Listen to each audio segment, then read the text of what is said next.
Hello and welcome to my channel.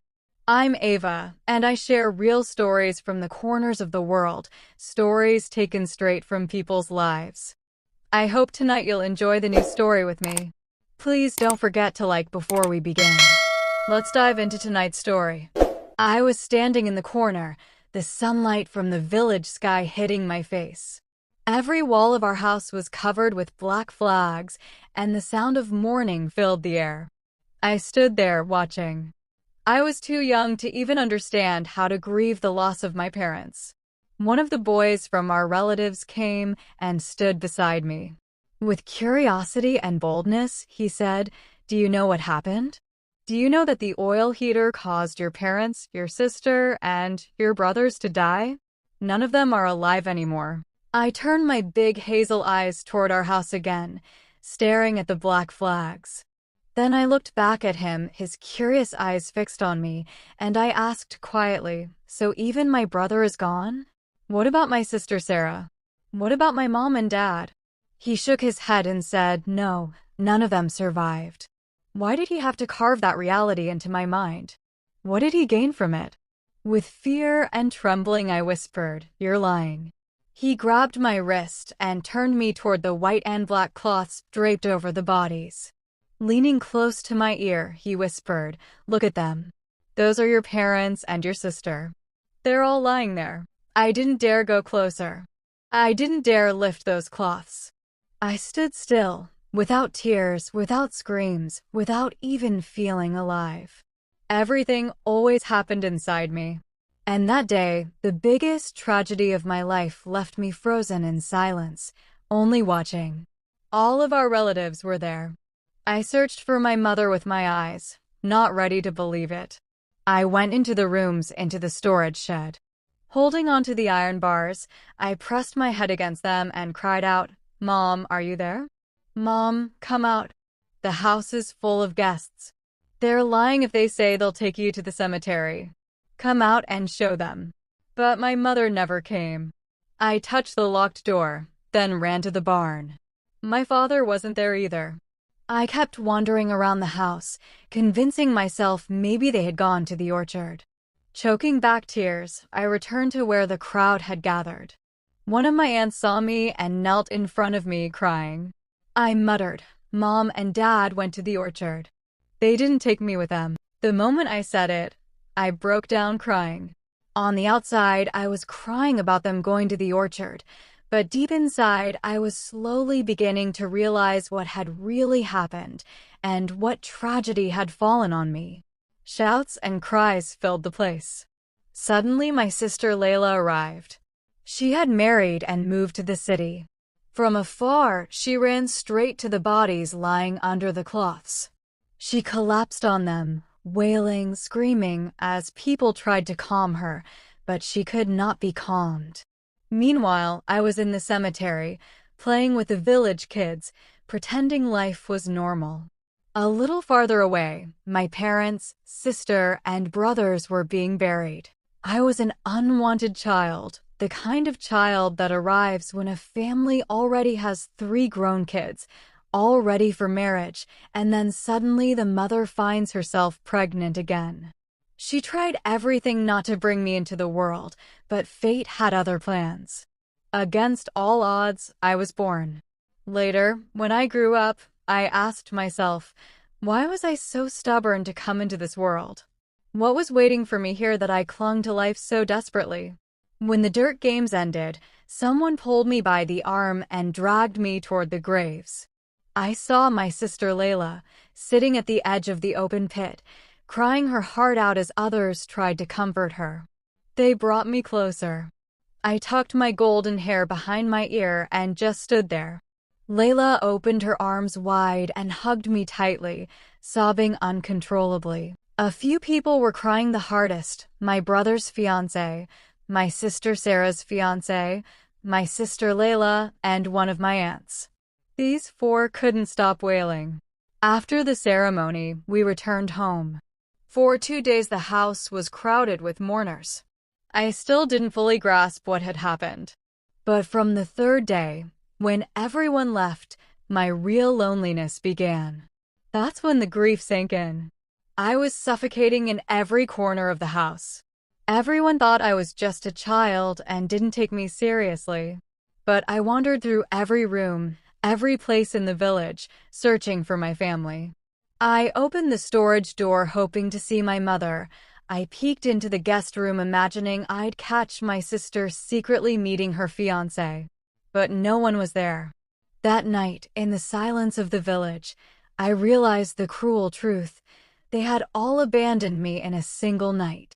The night before they died, my old aunt, who lived next door, came over and told my father she had been scared to sleep alone lately. My father said, "I'll send Muhammad to stay with you." But Muhammad refused, saying, "Her house smells weird, I'm not going." My father, realizing it would look bad if no one went, sent me instead. So I went there and slept the night. In the morning when I woke up, I learned that while I had been away, my entire family had been poisoned by oil fumes and had died in their sleep. I'd told you before how hard I fought to stay alive. This was another example. A week later, my sister Layla sat dressed head to toe in black. Her face was pale as chalk, her lips cracked. I went to her, placed my hand on her shoulder. She turned, gave me a faint smile, and opened her arms. I rested my head on her shoulder and whispered, "Layla, when is Mom coming back?" "Where did Mom and Dad go?" "Did they go to Mashhad?" "They kept telling me to behave, not to be a bad girl, so they could take me to Mashhad too. But in the end, they didn't take me." "It's okay. Just tell them to come back soon. At least let me sleep a few more nights and wake up to see them here again." Layla suddenly burst into tears and, turning to our aunt, cried out, "Please take her away from me. She's tearing my heart apart." "Auntie, I can't take this. I wish I could die too. If it weren't for Golub, I wouldn't have lived a moment longer." My aunt scolded her. "Get up. Pull yourself together, girl. Your husband is left on his own and look at you like this. Get up. Take care of your husband. Take care of your life. The world hasn't ended. This grief is heavy, but life put this weight on your shoulders because it knew your heart could bear it. Get up, my daughter. Go wash your face. Return to your life. You'll have children. You'll start over. The earth is cold, and with time this pain softens. I'll raise Golub here and marry her off one day." Layla turned to look at me and then said to our aunt, "I can't. I'll take Golub with me. I can't leave the only sister, the only reminder of our parents, in this village. Golub must live with me. If Mohsen wants me, he has to accept this. If not, he can divorce me and leave. My priority now is my sister." My aunt snapped, "You don't get to decide. Is Mohsen supposed to raise your sister? She stays here. I'll raise her. You go live your life." But Layla insisted. And Mohsen, far from being angry, looked Layla straight in the eye and said firmly, "How else should it be?" And so, on a cold autumn day in the dry, bleak village cemetery, I stood there. I wore velvet shoes and a boy's shirt and pants, clothes once belonging to a village boy, given to my mother for me. Quietly, I stared at the graves. By then I fully understood what had happened to me and what tragedy had struck my life. After the farewell that Layla couldn't let go of, we got into the car and set off toward the city. I had been to Layla's home in the city a few times before, but the thought of living there permanently filled me with a strange excitement. I sat in the back seat, staring out at the world passing by. Layla, weary, sat in front. Her husband stopped to buy us snacks. Layla didn't touch hers, but I began eating and laughing with Mohsen. I quickly warmed up to him. Our playful bond began right there in the car. When we reached their home, a small, cozy place, I realized they had moved, separating from his mother's house. Layla was incredibly kind but cold and withdrawn.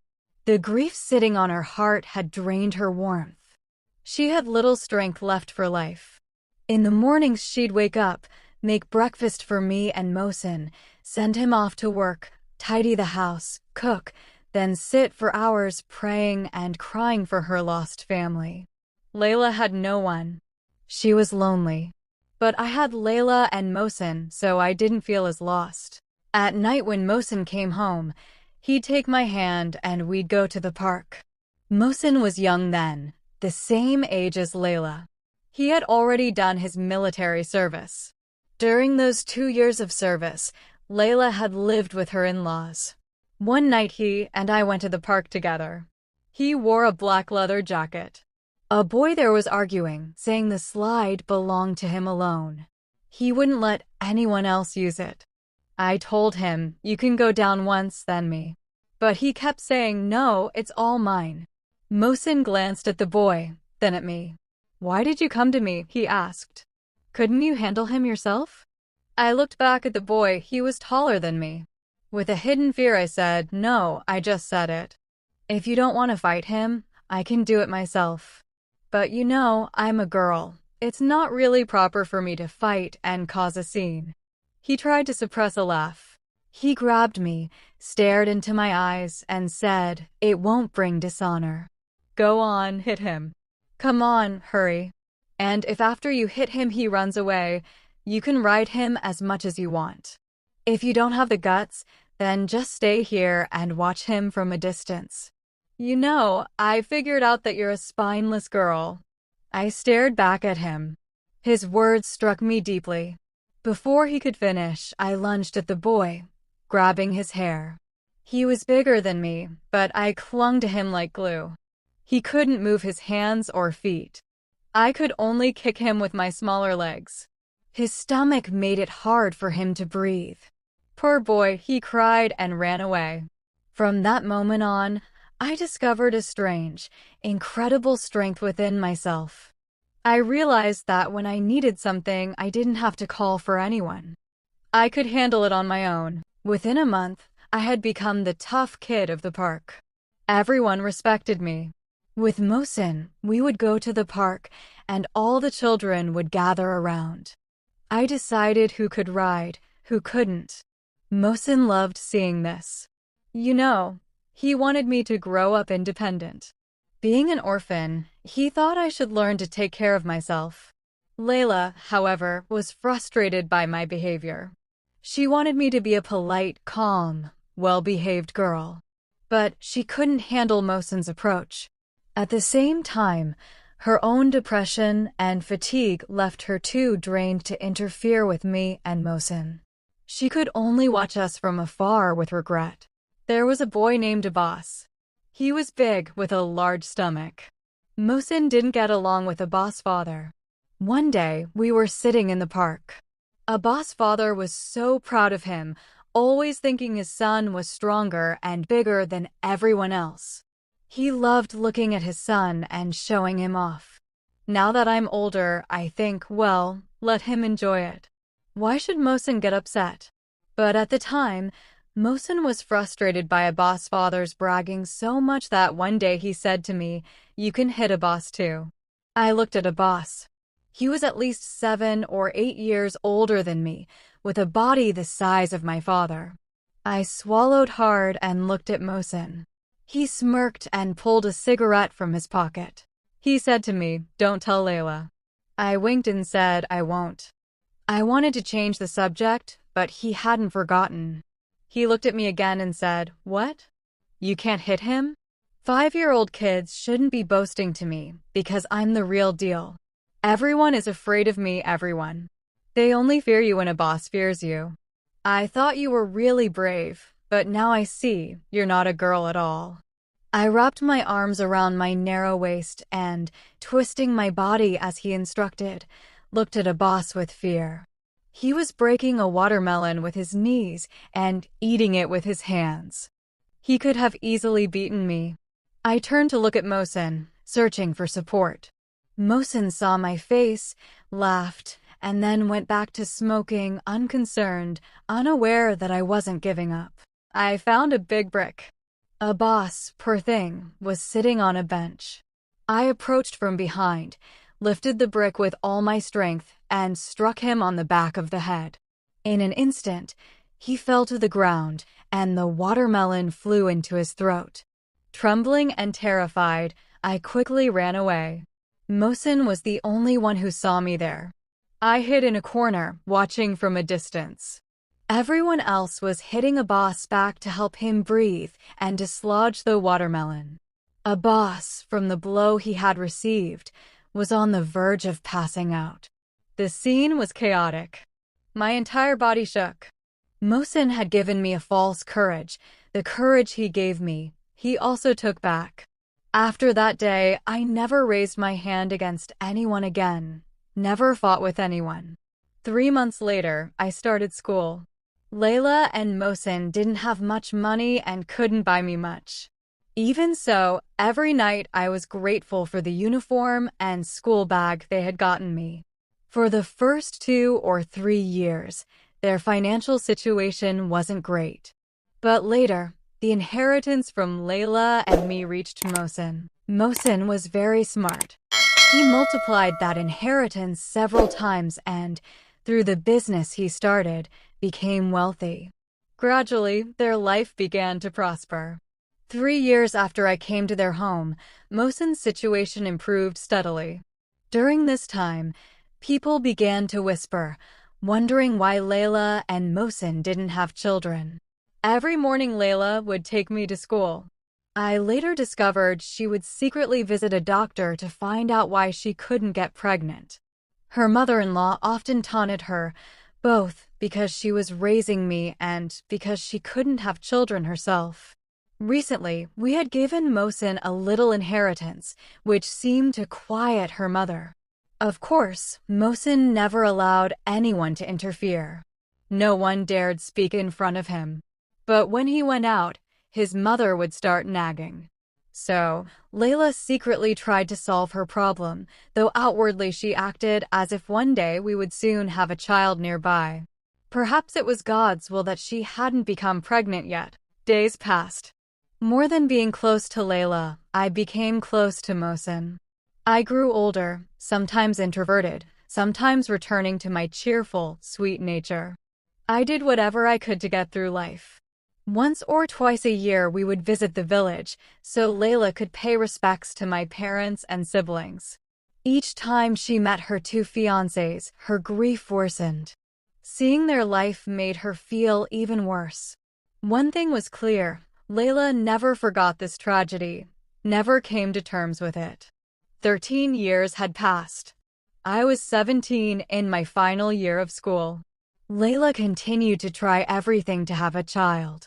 Over these years, everyone told Mohsen to leave me and Layla, but he remained loyal to his wife and their life together, even without children. Honestly, I could never replace a child for them. I was more of a friend to Mohsen and a companion to Layla. It wasn't that they didn't need a child, I never acted like a child in their home. During all these years, Layla never treated me as her daughter. She raised me in the best possible way, but I still felt some reserve toward them. I couldn't speak freely about everything. About 6 months ago, I had started dating a boy. I wanted to get married and leave their house, not because they were bad, but because I wanted to start my own life. His name was Arash.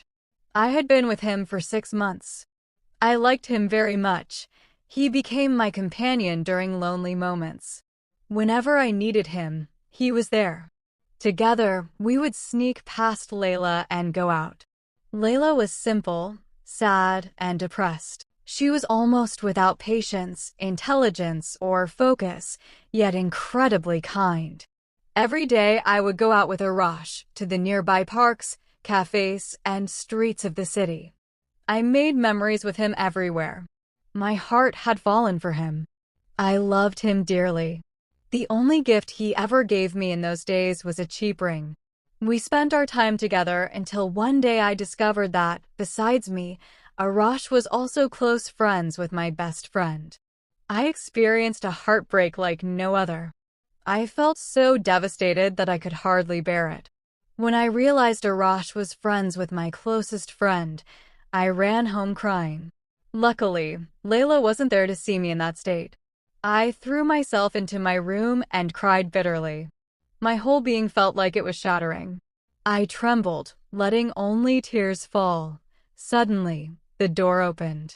With wide, tear-filled eyes, I saw Mohsen enter. He looked at me in surprise. After a few moments, his frown softened, and he asked, "What happened? What's wrong?" I looked at him a little and lied, "It's nothing, just a little stomachache." He closed the door, sat next to me on the floor, and said, "You're crying this much over a stomachache? I don't know you. You, who grew up with me, what happened to you?" My whole being was broken. I sobbed uncontrollably. I hesitated to tell him anything. If Layla were there, I would never have told her. But with Mohsen, I could open up. He understood me more easily and didn't make everything complicated. Through tears, I confided in him. I said, "Uncle Mohsen, it's nothing, just my heart is broken. It seems humans have to go through heartbreak once in life, and then we spend the rest of our days chasing that broken heart." I leaned against the backrest, looked at him, and shared my story about school. I told him about Arash's gallery, how handsome and charming he was. At first, I didn't want him. I knew such things were wrong and that Layla would be upset. The first time, he was persistent. I was sad and kept my head down. After several more encounters, I eventually liked him.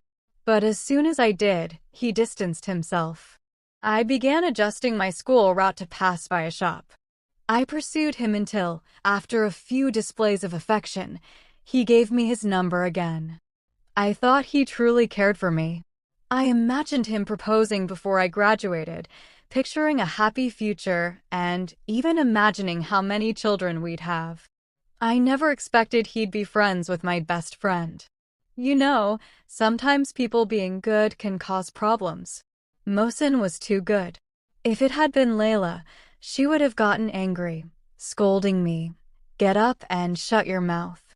Since when do you play around like this when someone's heart is broken? Don't think about these foolish things anymore." But Mohsen wasn't like that. He understood me. When I said my heart was breaking, he understood exactly what I meant. Unfortunately, my misfortunes began here. I was a young girl, and Mohsen was the only person who truly understood me. At the same time, this heartbreak ignited the first flames of my life. Mohsen talked to me a lot that day. He told me he had also experienced heartbreak, explaining that all creative people go through it.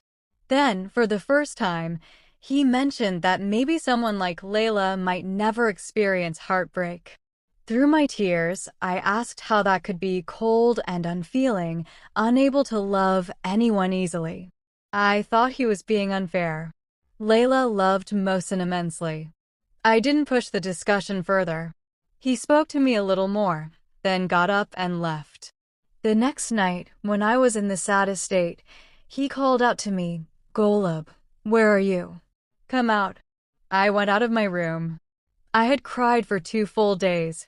My eyes were swollen. Layla glared at me, but, with her natural kindness, asked gently, "What happened? Does your heart still hurt?" I nodded. She smiled and said, "Of course it can go to school." Mohsen said, "I called you to get ready. Let's go out for a walk together." Layla, sitting in front, frowned and said, "Go out in this cold? Forget it. Stay home. It's warm and comfortable here." Mohsen, with a small frown, said, "Fine, then you stay. Golub, get ready. Let's go out for a walk. Maybe it'll change your mood." Embarrassed, I said, "Thanks, I'll stay home." I really needed to go out, but I didn't want to appear that way. Even though I said I wouldn't go, he insisted. Mohsen got up and said, "Get ready and wait for me by the door." I glanced at Layla. He turned down the volume of the TV and quietly said, "I'm not coming. I have a headache. It's cold, my feet hurt. You go out for a walk and come back home." "Okay," I said, and went to my room. I put on my pants and quickly left the house.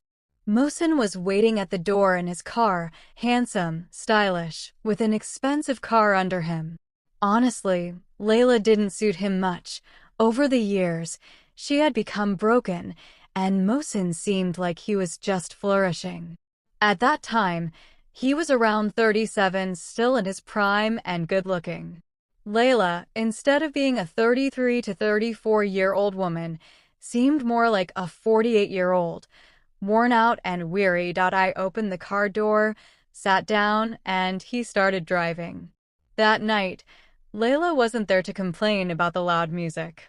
Mohsin had turned it up as high as it could go, and we both sang along, lost in the world. Sorrow was born with me. It won't let me go. My eyes were full of tears, but he had grown too mature to cry. Yet, the pain in his life was subtly reflected in the way he sang with such heartfelt intensity. We arrived at a busy street in the city. He lowered the volume slightly and asked, "What do you want me to get you? Tea? Coffee?" I looked at the large shop in front of us and said, "Ice cream. Vanilla ice cream with pineapple chunks. If they have truffle, sprinkle some on top." His eyes widened. "Ice cream in this cold, in the middle of winter?" I laughed and said, "Yes, I want ice cream." He got out of the car, bought himself a coffee and me my ice cream. When he sat back down, I scooped a spoonful and held it toward him, saying, "You eat first." He laughed and said, "You don't mind feeding me?" I shrugged and said, "No, I don't mind." He leaned over, took a bite, then leaned back. I started eating my ice cream while he sipped his coffee slowly. Suddenly he asked, "How did you find out Arash and your best friend are together?" A lump formed in my throat instantly. I whispered, "I saw a necklace in Arash's pocket. I thought it was for me, but then I saw it on my best friend. Since I became friends with Arash, my best friend has been distant from me. Whenever she came close, he was trying to lower my confidence. When I saw him with my friend, I had no doubt they were together." He frowned and said, "Arash hasn't called you, has he?" I replied sadly. I turned my phone off. He nodded and said, "Okay. But before you turned it off, did you tell him what you saw?" I shook my head.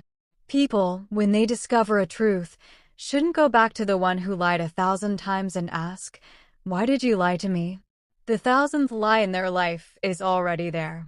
What I saw needed no further proof, denial, or extra words. I understood that they were together. I'd let go of Arash, but that didn't mean my heart wouldn't miss him. It didn't mean I wouldn't be sad. I wished I had never fallen in love. Every corner here held a memory with him. He smirked and said, "So you were really embarrassing us." I lowered my head in shame. Changing the topic, he asked, "Will you give me another spoonful of ice cream?" I laughed and said, "I wish you had 2 spoons." I put the ice cream in my mouth. He shrugged and said, "Since childhood, I've been eating your leftovers. Never thought ice cream could taste so good in cold weather." Then he started driving again, cruising through the streets. It was midnight, and we were hungry. He bought 2 bites of meat for us and 1 for Layla. We ate in the car and delivered Layla's to her room. I was changing clothes when I heard Mohsin say to Layla, "I got you a meat bite with the sauce you like." I said, "She's picky. She won't let the salt spill." "I brought it just the way you like it. Come eat." I immediately heard Layla's cold voice, "I won't eat it. Don't know if it's washed or not." "I can't eat it. You eat it." Mohsin, frustrated, said, "Don't eat it. I'll throw it away." No matter what Layla said, he threw the bite into the trash. The next morning, I woke up to find Mohsin sitting a little away from me on the bed. It was the first time he had come into my room. I had grown up with him, but seeing him lying there in a short top made me nervous. I pulled the blanket over myself and awkwardly said, "Good morning." He smiled faintly and said, "Good morning. Get up, go to school." Nervously, I said, "I won't go." He frowned and said, "Go to school. Show them they couldn't crush you. You think your heart is broken, but years later, you'll realize this heartbreak was nothing. Don't show them they could destroy you. Pretend you left Arash. Don't hide, go to school. You're not a cowardly girl." Mohsin's words affected me deeply. He could easily give me confidence or take it away. After he spoke a little, I got up, put on my school uniform, and headed to school. At school, Parisa came up to me, curious and a bit fearful. What happened? Why haven't you come for 2 days? Your phone's off. I called a couple of times. I looked at her coldly and said, I was busy the past 2 days. We went on a trip. Today I want to sit with Samira. Her eyes widened. I shrugged and said, so you can quietly think about Arash.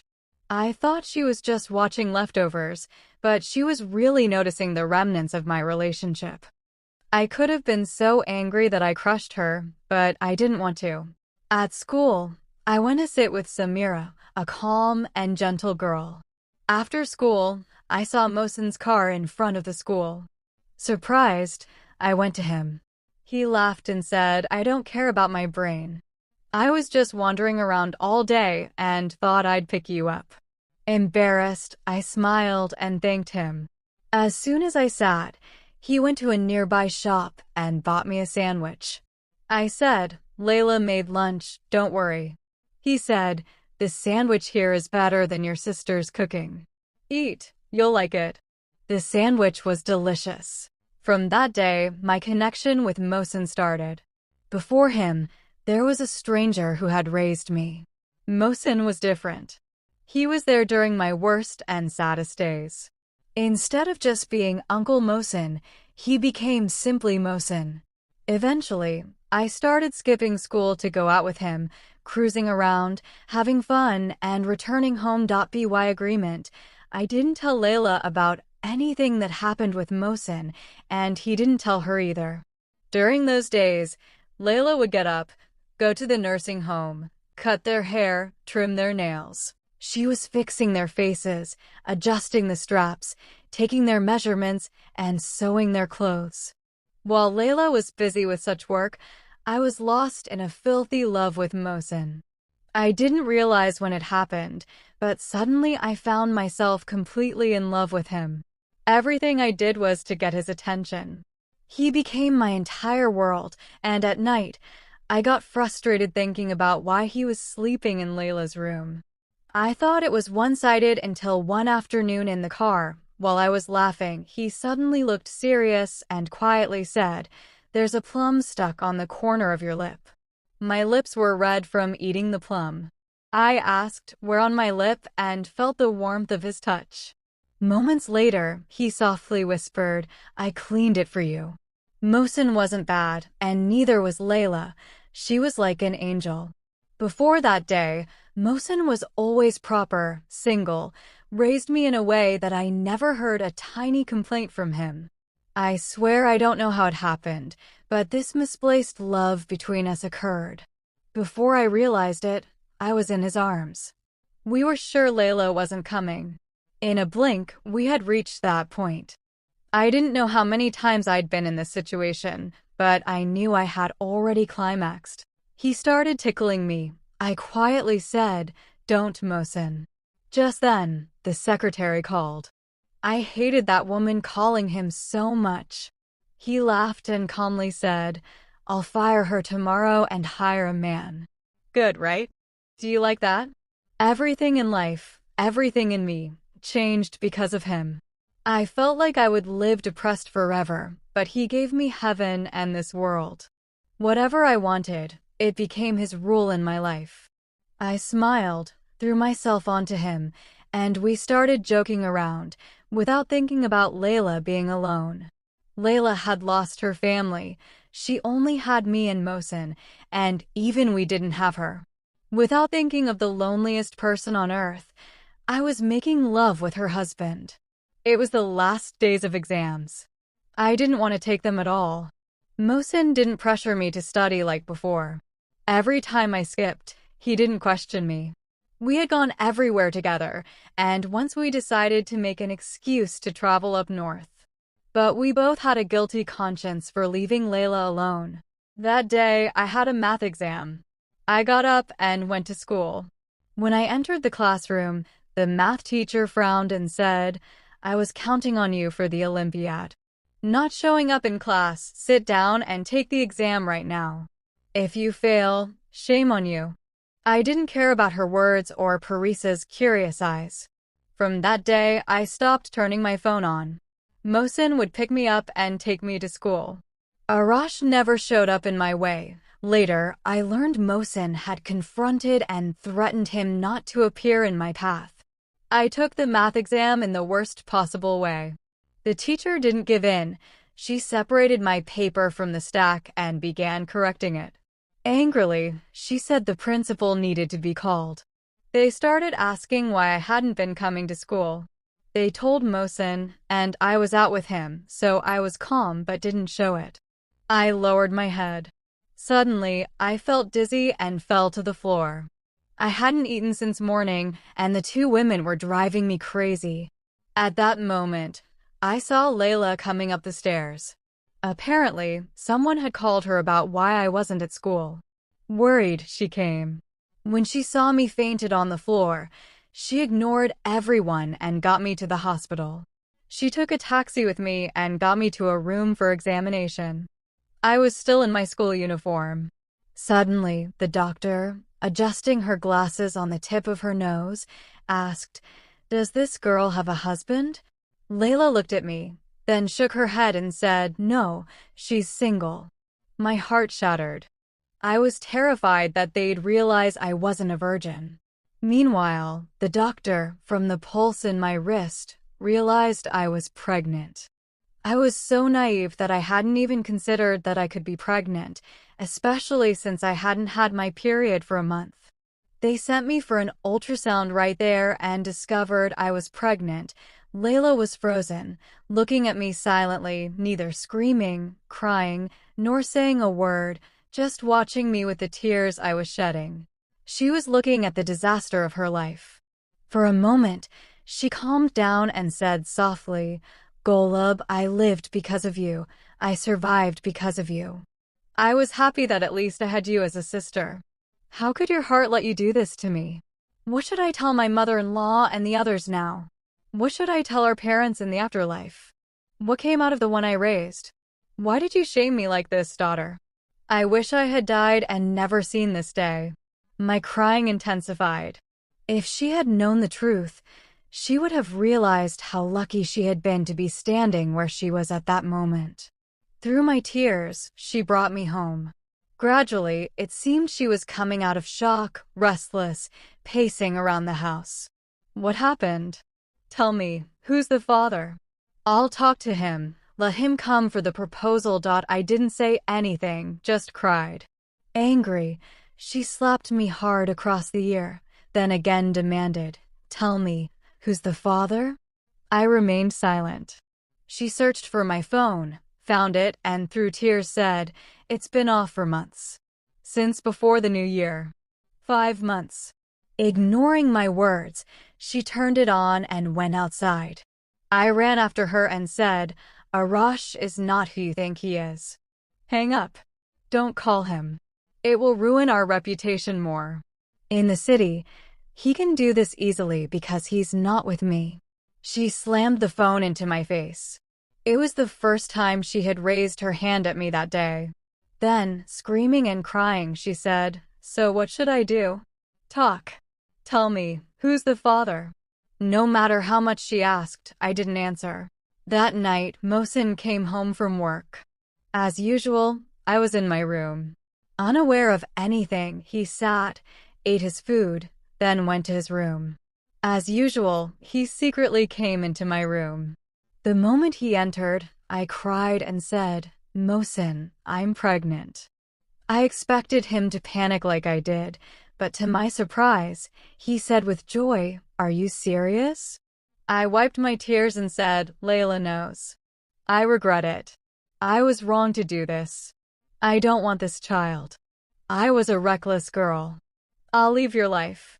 I'd marry anyone, even an old man, but I don't want Layla to know how unfaithful I've been. Please, Mohsen, leave me alone." While I was pleading and crying, he looked at me with tearful eyes and said, "After years of longing to be a father, what are you saying? Of course I won't leave you. I fell in love. I became a father. Do you think I'll just leave you? During our conversation, I noticed Layla frozen, staring at Mohsen and me. She didn't say anything, but Mohsen cried a lot. After all efforts, he went out at night. I cried and begged her, "Sister, don't go. You have nowhere to go." She turned back, looked at me full of words, and said, "Good, you knew I'm alone in this world, living only for your hope. How could you leave me alone? Have you ever hit rock bottom in life? This is what it feels like." I was in such a state, regretting my actions, but it had already happened, a scandal that had occurred. Layla left. She didn't even give a chance to talk and filed for divorce. Mohsen's investigation revealed she had gone to a nursing home and was working as a caregiver. I wanted to go there, but Mohsen didn't allow it. He didn't let me go to school either. Of course, I couldn't go to school with my growing belly. He didn't let me follow Layla. After separating from Layla, I married Mohsen. Now, 2 months later, my child was born. Mohsen was very happy, but I was upset. He also refuses to give my sister her dowry, saying she is foolish and will spend the money at the nursing home. I can't understand how my sister is doing. I can't see her. I'm left with a baby who cries endlessly and a love that makes me want to end everything when I think about it. During this time, my feelings toward Mohsen changed, but he still loves me, even more than before. He's happy, cheerful, but I'm not. I'm regretful and I have no choice. I ask you, tell me what I should do. Should I go visit Layla or not? Mohsen and Layla hadn't been in contact, so why was she so upset? They had been emotionally divorced for years. My actions were wrong, but I wish Layla would give me another chance. I miss her and I regret it. Thank you for listening to my story so far. Please guide me. Also, if you enjoyed tonight's story, don't forget to support me. Leave a comment and give a like for more energy, so we can share another story another night. Goodbye.